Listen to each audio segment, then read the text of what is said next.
Hey, this is Jamey with Stonemaier Games, and today I'm going to talk about my favorite mechanism in Century: A New World. Century is a series of games where each game is unique and they can be combined together. So if you've played Century Spice Road, it is different than Century: A New World, though you might recognize some similar components, like the little cups with the different tokens in them. The cards have a similar style to them, but they are different games. So Century: A New World is a worker placement game, and I'm sure there's some hidden mechanism that I'm missing that's different from other worker placement games. But for the most part, it's just a pleasant combination of mechanisms that I enjoy in worker placement games. So I'm going to mention a few of them today. One of them, I'll end with like my favorite one.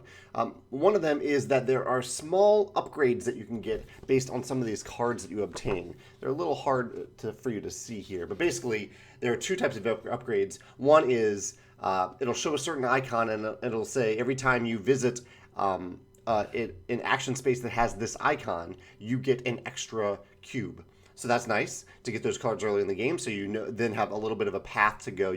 Okay, I'll target these types of actions to get this type of extra token. The other one is whenever you go to a certain type of action, you pay one less token, or one less worker, so you can get into these actions for a little bit cheaper.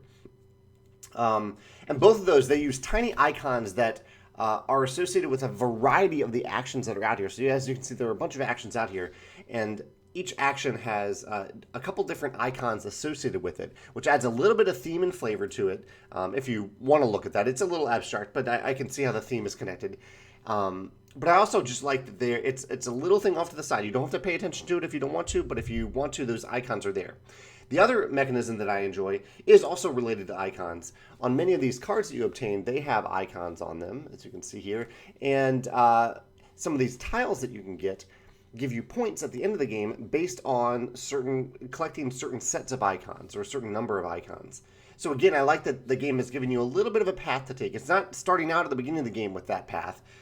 It's something that you obtain as you play the game, but as you play, you start to gather more of these tokens that push you towards certain other icons that you find on these cards. So two unique uses of icons in games that are not overwhelming in terms of the amount of information you're trying to grok throughout the game.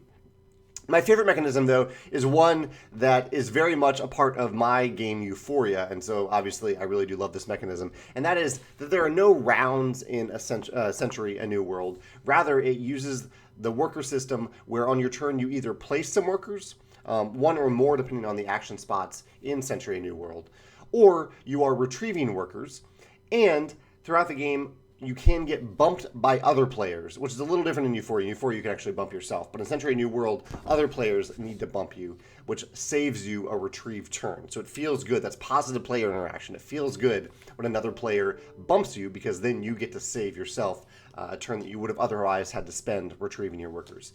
I really, really highly recommend this system for worker placement games because it creates a really, really nice flow to the game. On your turn, you're either placing workers or you're retrieving workers, and the bump mechanism is this nice element of positive player interaction. I understand that some games need rounds for things like income and things like that, but this is really my preferred worker placement system. The flow of the game is really, really nice in this system.